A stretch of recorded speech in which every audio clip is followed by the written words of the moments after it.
Queridos hermanos, sean todos bienvenidos a este curso de CEPAF impartido por el Centro Parroquial de Formación de la Parroquia María Auxiliadora de La Palmita, zona 5 de esta arquidiócesis de Santiago de Guatemala. El día de hoy pues vamos a compartir un poco acerca de la introducción a la lectura de la Biblia.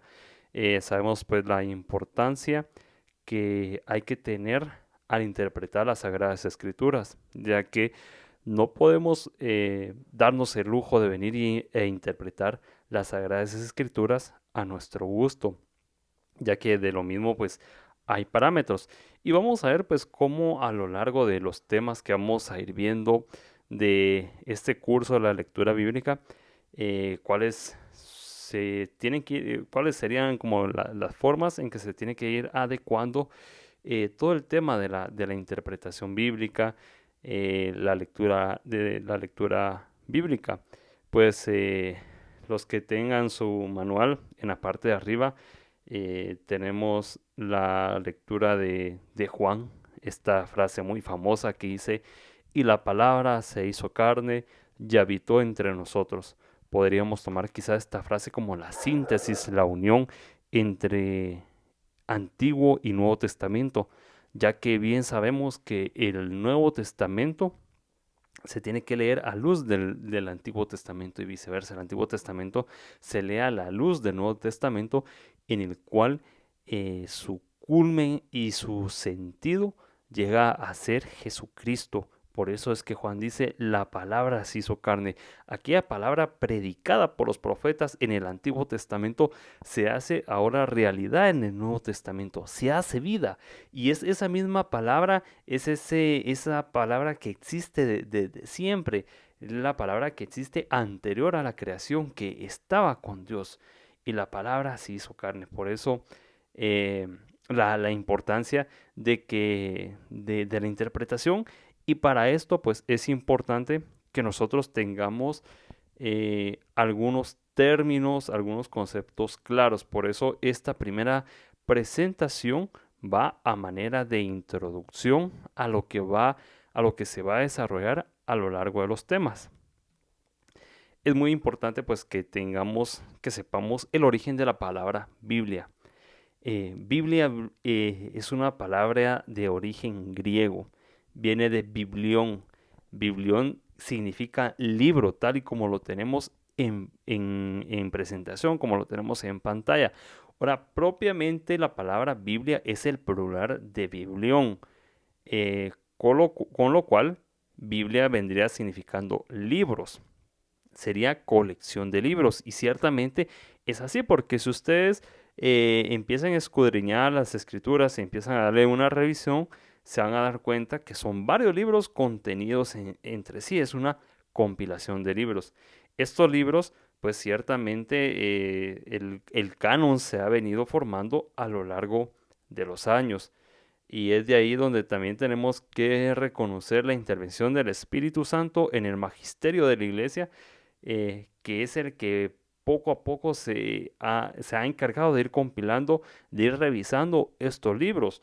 Por eso debemos de tener cuidado cuando muchas veces se nos ataca o se nos cuestiona acerca de los libros de los evangelios o libros apócrifos, ya que mayormente pues se da en el Nuevo Testamento. Un ejemplo, podemos tener el Evangelio apócrifo si no estoy mal, de Santiago. Hay un Evangelio apócrifo de María Magdalena, si no estoy mal, inclusive de María. Pero, ¿cuál es la diferencia de estos evangelios apócrifos con los evangelios que nosotros conocemos? En que los escritos apócrifos, digámosle así, están llenos de contenido fantasioso y tiene mucho contenido que es falso. Un ejemplo, y eso quizá ustedes lo pueden ver en alguna de las películas. Si no estoy mal, el Evangelio Apócrifo de María tiene un relato en donde narra parte de la infancia de nuestro Señor Jesucristo y dice al respecto que Jesús cierto día estaba en el patio, cogió barro y empezó a hacer palomitas de barro. Vino, agarró esas palomitas de barro, las coció Y ya que estaban listas, vino, sopló sobre ellas y se convirtieron en palomas reales, en palomitas de verdad. Si nos damos cuenta, pues está lleno de contenido muy fantasioso, con lo cual pues el mismo magisterio ha evaluado, se ha hecho un estudio riguroso eh, en más de 2000 años que lleva la iglesia, y pues ciertamente no se puede incluir dentro del canon que actualmente conocemos.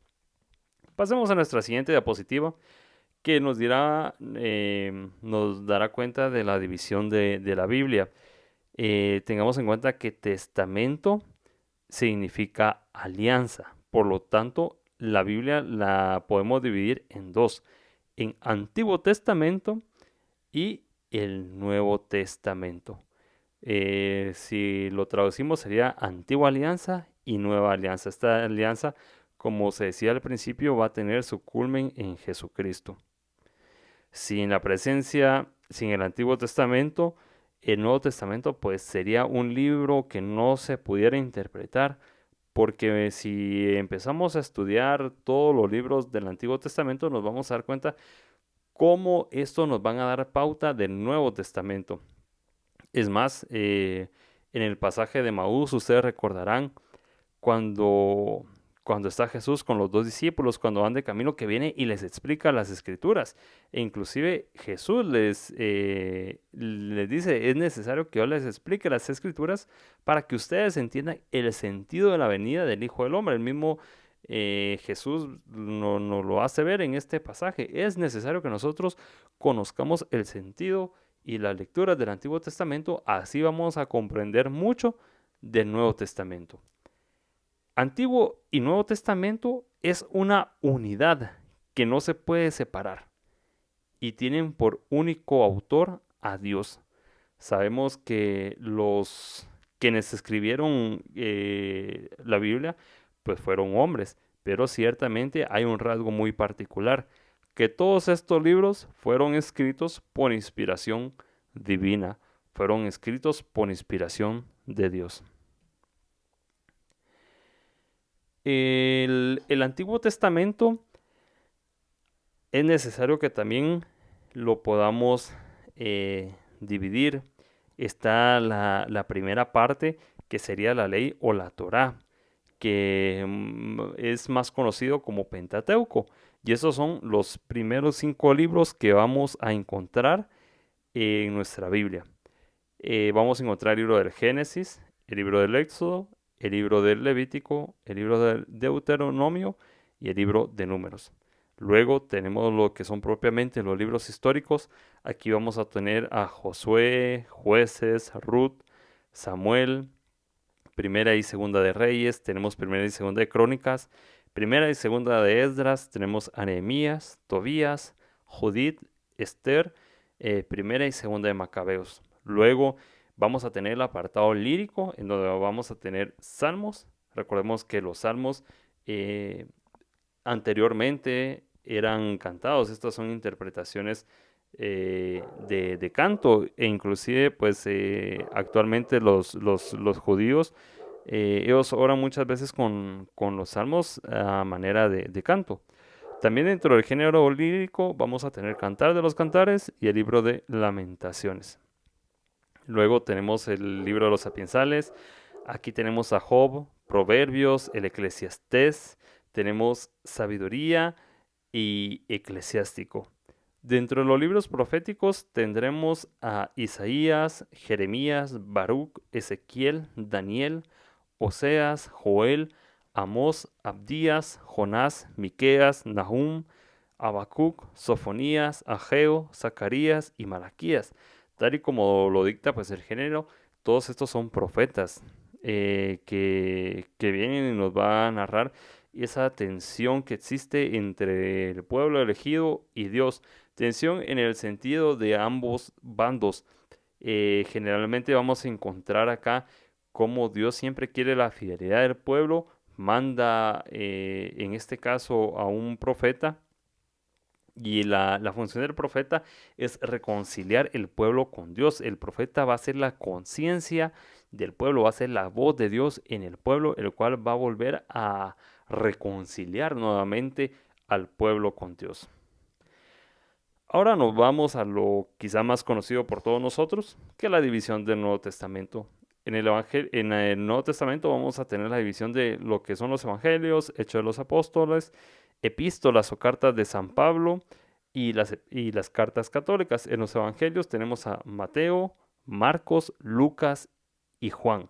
Aquí tenemos que tener ahí sí que un ojo muy, muy fino, porque debemos de distinguir del Evangelio de Juan de la carta de San Juan, porque también tenemos una carta de Juan que esta no entra dentro de los evangelios.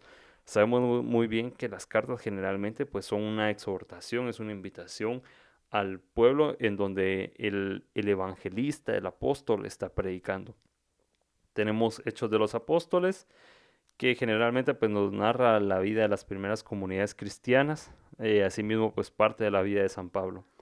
Tenemos las epístolas paulinas o las cartas de San Pablo. Aquí tenemos Romanos, eh, Primera de Corintios, Primera y Segunda de Corintios, tenemos a Gálatas, Efesios, Filipenses, Colosenses, Primera y Segunda de Tesalonicenses, tenemos a Timoteo, a Tito y Filemón. Aquí ya propiamente pasamos a las epístolas católicas, en donde tenemos a Santiago, tenemos primera y segunda carta de Pedro, primera y segunda carta de Juan, tenemos una carta de Judas y por último pues tenemos el Apocalipsis.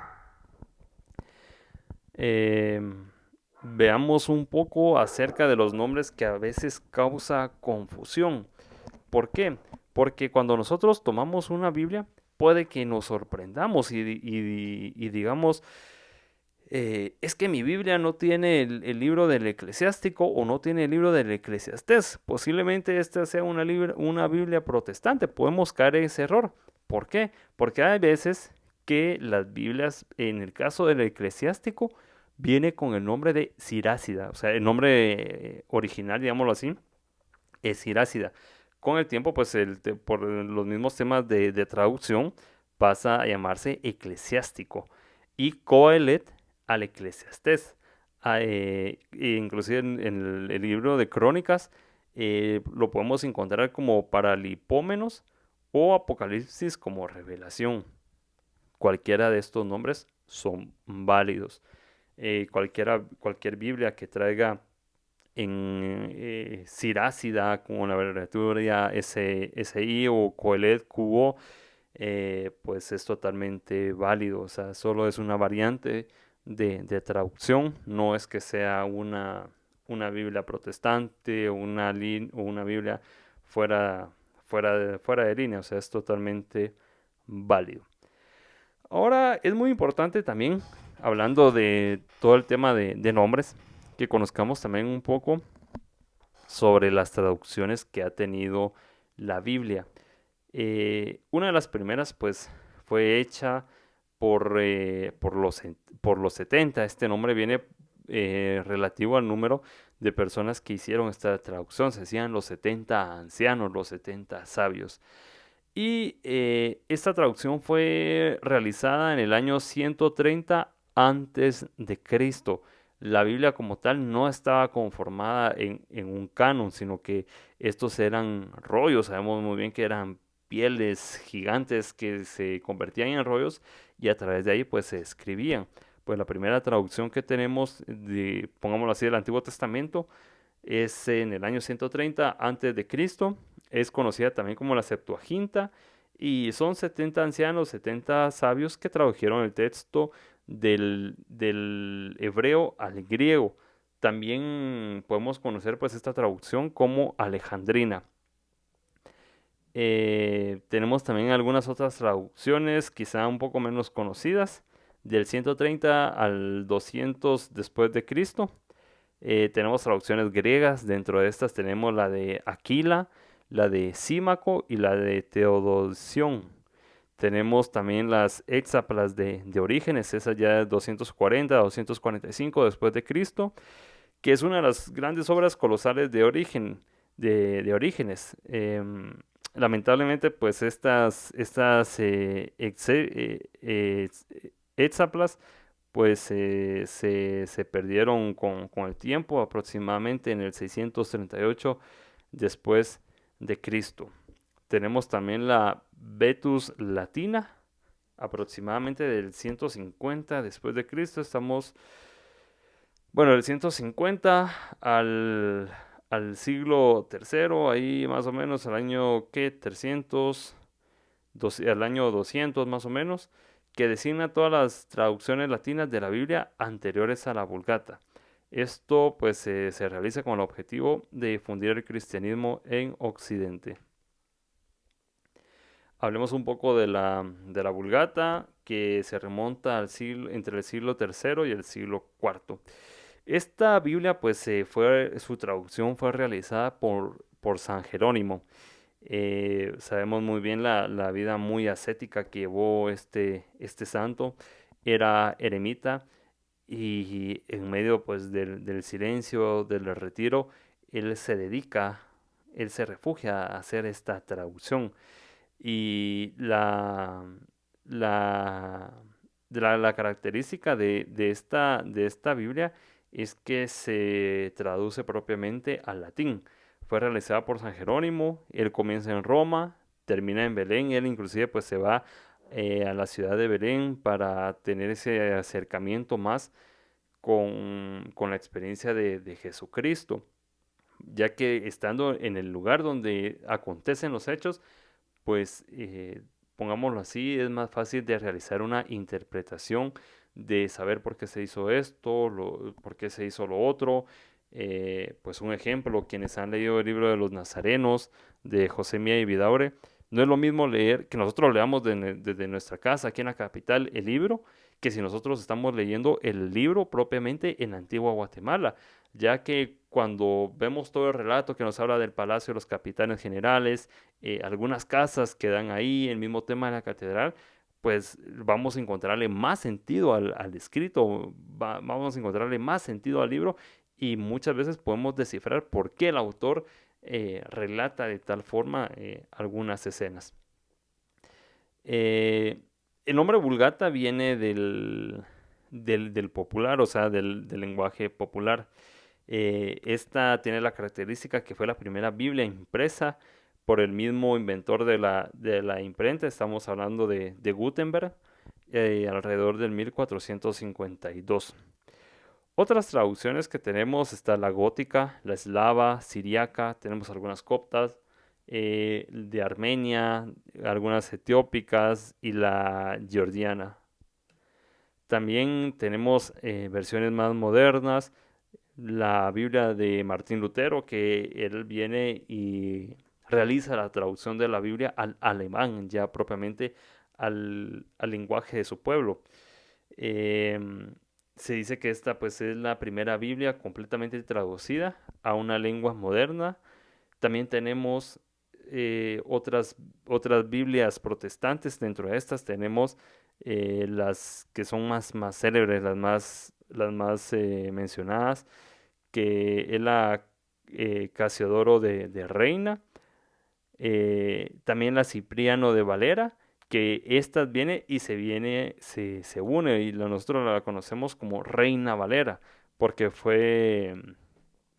la traducción pues fue realizada por estas dos personas, por Casiodoro de Reina y por Cipriano de Valera. Estos dos hacen la traducción, con lo cual pues nace así la traducción Reina Valera. Esta es de tinte protestante. Tenemos otras traducciones que ya propiamente están a nuestro idioma, el castellano, el español. Tenemos la Nácar Colunga de Eliono Nácar Fuster y Alberto Colunga. Tenemos la Bover Cantera de José María Bover y Francisco Cantera. Tenemos también la Biblia latinoamericana, que esta es muy común aquí en Guatemala, por Ricciardi y Huralhut. También tenemos la Biblia de Jerusalén. Este pues ya es un grupo propiamente de biblistas coordinados por Ubieta. Esta Biblia de Jerusalén pues es digámoslo así, es más que todo para estudios bíblicos, ya que el lenguaje que tiene, bueno, aparte de que es un lenguaje más, bueno, sí es bastante fiel a las traducciones originales, aparte de los comentarios que tiene, entre otras notas que adicionales que tiene. Esta pues Biblia es muy buena para para el estudio bíblico, ya como se menciona ahí, es muy usada en seminarios y muchos estudiosos bíblicos. También tenemos la Biblia Dios habla hoy, que esta pues fue una asociación de traductores católicos y protestantes. Tenemos la Nueva Biblia Española dirigida por el maestro Luis Alonso Shekel y Juan Mateos. Y también tenemos la Biblia de las Américas, entre otras Biblias. Realmente existe gran cantidad de Biblias, pero en este caso solo estamos presentando las que son más conocidas. Ahora vamos a algo que realmente nos interesa, que ya vamos metiéndonos en materia. Bueno, ahorita solo estamos dando unas pinceladas de todo eso, como se mencionó en un principio, pues esto solo es la introducción al tema de nuestro folleto, que es introducción a la lectura de la Biblia. Bueno, como uno de los criterios, tenemos tres criterios muy esenciales para poder hacer una interpretación básica de la lectura bíblica. Estos son el histórico, el literario y el religioso. El histórico pues viene muy en colaboración de otras ciencias. ¿Y cuál es su característica? Que todo texto bíblico debe de ser encuadrado dentro de las diversas etapas históricas del pueblo del Antiguo Testamento, así como del Nuevo Testamento. ¿A qué me refiero con esto? Cada texto en su contexto, porque muchas veces los pasajes bíblicos están hablando, están predicando al contexto de la época. Ciertamente la palabra de Dios se actualiza también a nuestro contexto, también nos sigue hablando al día de hoy. Pero también hay muchos otros pasajes que a veces son muy usados también por los protestantes para atacarnos a nosotros, como el tema de las imágenes. Pues nos dice, no adorarás a falsos dioses, no adorarás a estatuas y cuántas cosas no nos pueden criticar por el tema de la veneración de las imágenes dentro de nuestra religión. Pero si nos vamos al contexto de ese entonces, pues se estaba predicando en contra de los Baales, en contra de las figuras que, que estaba haciendo el pueblo de Israel, y era una adoración literal. Muchos de ustedes pues han visto ya la película de los 10 mandamientos que pasa en uno de los canales nacionales y se darán cuenta cómo bien representa la película que viene el pueblo, hace un Baal, el Baal está representado en la figura del toro y el pueblo dice, este es nuestro Dios, pero es en un sentido muy literal que lo dice el pueblo, o sea, decir, esta estatua, este toro es el que nos ha liberado. Por lo tanto, le debemos de rendir culto a esta imagen. O sea, y si miramos realmente el mensaje cuando nos quieren atacar a nosotros, es erróneo porque nosotros no adoramos las imágenes, se veneran, pero es una veneración en un sentido que nos recuerda al santo o la figura donde está y a la vez es un mensaje catequético que nos hace una invitación a la santidad. Por lo tanto, recordemos que nosotros los católicos no adoramos las imágenes, nosotros veneramos en un sentido espiritual, en un sentido que nos recuerda algo y que nos lleva a una catequesis que nos invita a todos a la santidad. También dentro de los criterios tenemos eh, los criterios literarios. Su característica es que nos introduce directamente en el texto. La Biblia está llena de géneros literarios, tiene cuentos, hay narraciones históricas, hay fábulas, están los salmos, hay proverbios, dichos, parábolas que son de las más conocidas. Tenemos himnos, mayormente pues dentro de los salmos tenemos muchos himnos, relatos de nacimientos, milagros, crónicas. O sea, realmente la Biblia es una riqueza literaria porque vamos a encontrar Ahí sí que casi que todos los géneros que podamos conocer están introducidos en las Sagradas Escrituras. Y por último, pues también hay que tener en cuenta el criterio religioso, en el cual nos invita a descubrir y poder experimentar la fe que transmite el texto. Ya como decía al principio, pues son escritos que han sido por inspiración divina, por inspiración bajo luz del Espíritu Santo. Y este es el criterio que nos va a dar la unidad y el sentido de la interpretación bíblica. Si nosotros agarramos la Biblia eh, ahí sí que como un libro de lectura particular, pues ciertamente eh, puede que escojamos algunos pasajes bíblicos y nos vaya a gustar, pero si no tenemos en cuenta estos criterios, realmente no se le va a encontrar un sentido a la Biblia. Y es por ello que también tenemos las lecturas inadecuadas de la Biblia. ¿Qué es lo que ustedes no deben de hacer con la Biblia? Primero, el tratar de absolutizar la Biblia, creer que Dios ya se reveló en toda su totalidad. La Biblia es palabra escrita, es palabra de Dios, pero que también se sigue actualizando, se sigue revelando en la vida. La otra postura errónea es leerla solo como un libro divino. Y aquí pues existe el peligro de espiritualizar la palabra y deshumanizarla. O también ver la Biblia solo como un libro humano, con lo cual pues nos va a crear un vacío de interpretación, un vacío en su contenido y por lo tanto va a crear un vacío de fe. El hombre bíblico es un ser orientado hacia Dios. Las Sagradas Escrituras nos deben llevar sobre todo hacia Dios. Otra forma muy inadecuada, y eso pues lamentablemente es muy frecuente también por muchos hermanos de nuestra religión, muchos hermanos católicos, es el seleccionar textos que aseguren sus creencias. Un ejemplo, yo vengo y tengo un problema, entonces digo, bueno, voy a abrir la Biblia y en el pasaje, en la hoja en donde caiga, en donde yo abra, es porque Dios me está hablando y ese pasaje lo voy a introducir o voy a hacer lo que me dice ese pasaje. Pues es una cosa muy, muy errónea porque es como querer forzar eh, la Biblia a que nos diga algo, a que nos transmita algo, pero de una forma al azar. Y realmente es algo muy, muy, muy erróneo que se sigue dando. Otra postura es centrar la atención de las contradicciones que aparecen en la Biblia.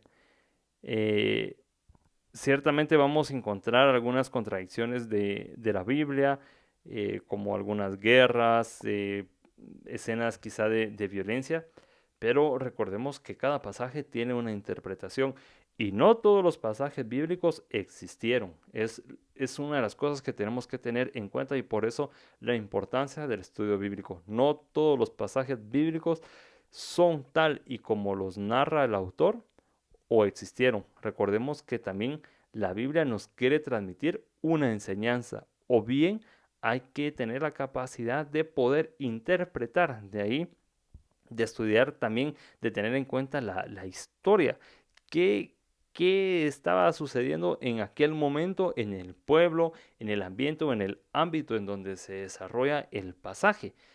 Es muy, muy importante tener en cuenta esos criterios.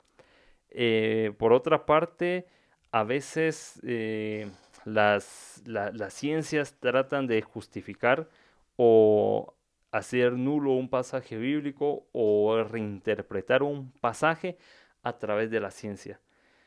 Recordemos que las Sagradas Escrituras no, no es que las podamos justificar a ojo de científico. No podemos poner las Sagradas Escrituras en un laboratorio y querer hacer la demostración de todo lo que nos dicen las escrituras. Y con esto me refiero a que muchos canales de televisión, algunos canales de historia, pues vamos a ver eh, que nos van a hablar de Biblia o inclusive nos van a hablar de la vida de Jesús y nos van a decir, no, es que en este texto dice esto, por lo tanto sacan una conclusión y a veces esas conclusiones también nos pueden confundir porque nosotros decimos, bueno, si lo están dando en este canal de televisión y supuestamente, porque en algunos casos hasta inclusive sacan supuestos sacerdotes o supuestos obispos que muy bien pueden ser actores, nos pueden transmitir un dato erróneo y nos pueden decir, bueno, es que como se está demostrando a través de lo científico, por lo tanto, así es. Mucho cuidado con eso. ¿Algunas líneas de lectura? Sí. ¿Qué líneas debemos de tener en cuenta al momento en que nosotros leamos las Sagradas Escrituras? Primero, tenemos que tener en cuenta la unidad profunda del Antiguo y del Nuevo Testamento que nos va a llevar a una unidad cristológica, ya que en todo, les venía diciendo, el Antiguo Testamento viene a preparar al Nuevo Testamento. Cristo en el Nuevo Testamento da cumplimiento a todo el Antiguo Testamento. Y bien sabemos que Cristo es la imagen plena de Dios. Viene el discípulo y le pregunta a Jesús, Señor, muéstranos al Padre. Y Jesús viene y le responde, tanto tiempo que yo he estado con ustedes y no me conocen. Y Jesús dice, quien me conoce a mí, conoce al Padre. Y quien conoce al Padre, me conoce a mí. Por tanto, Cristo es la unidad, es la síntesis, digámoslo así, entre entre las dos alianzas, entre la antigua y la nueva alianza, entre el Nuevo Testamento y el Antiguo Testamento. Hay que tener una línea creyente. eh, la lectura bíblica pues no tiene que ser exclusivamente de fríos especialistas, sino que la debemos de ver a través de los ojos de la fe. Muy importante ver los pasajes bíblicos, leer la Biblia siempre con ojos de fe. Por otra parte, histórica. ¿Por qué? Porque Dios se revela en la historia de un pueblo. Es un pueblo que esperó en Dios y sigue esperando en Dios. Dios se manifiesta en la realidad de las gentes, no se manifiesta al vacío, no se manifiesta a los animalitos, no, se manifiesta a hombres en concretos. Tenemos la figura de Abraham, de Jacob, Moisés, de Isaías, e inclusive Jesucristo viene para rescatar a la humanidad y se manifiesta en hombres en concreto. Tenemos la figura de los discípulos, de los apóstoles, Pedro, tenemos a Pablo, Juan, Andrés, Bartolomé, etcétera, etcétera, etcétera. Por otra parte, debemos de tener en cuenta una línea de lectura militante, que no se trata de un desprecio por la teoría, pues desde la práctica o desde la praxis cristiana, se ve como algo muy importante y necesario. Y ya para ir finalizando esta introducción a lo que será este folleto, el culmen, muy importante debemos de tener en cuenta esto, el culmen y plenitud de toda revelación de Dios es Jesucristo. Hay que tener en cuenta la figura de Jesucristo en la lectura de tanto del Nuevo como del Antiguo Testamento, ya como nos lo dice la carta de los Hebreos. En distintas ocasiones y de diversas maneras, Dios habló antiguamente a nuestros padres por medio de los profetas. En esta etapa final nos ha hablado por medio de su Hijo, a quien nombró heredero de todo y por quien creó el universo. Quedemos en cuenta, pues, de que se puede y se debe hacer una lectura cristiana del Antiguo Testamento. Antiguo y Nuevo Testamento van a tener su síntesis en Jesucristo. Que este acercamiento, pues, que ahora comenzamos, dé como resultado el que nosotros vamos a ser testigos de la acción de Dios en la historia. Poder interpretar la economía salvífica, que la economía salvífica es la historia de la salvación. Ser hombres y mujeres bíblicos que puedan manifestar la grandeza de Dios, que ha hablado a través de la historia de la salvación, que tiene su fundamento en las Sagradas Escrituras. Volvamos a Juan. El Espíritu es el que da la vida. La carne no aprovecha para nada. Las palabras que yo les he hablado son espíritu y son vida. Es con esto, pues, queridos hermanos y hermanas, que damos comienzo a esta nueva etapa de la introducción a la lectura bíblica. Que la misma nos provoque un acercamiento más a las Sagradas Escrituras, que podamos conocer un poco a Dios más en profundidad, cómo actúa en su pueblo y cómo el pueblo también siempre está en esa búsqueda de Dios. Y como Jesucristo, que podamos ser imitación del Padre. Sean perfectos como nuestro Padre Dios es perfecto. Dios les bendiga.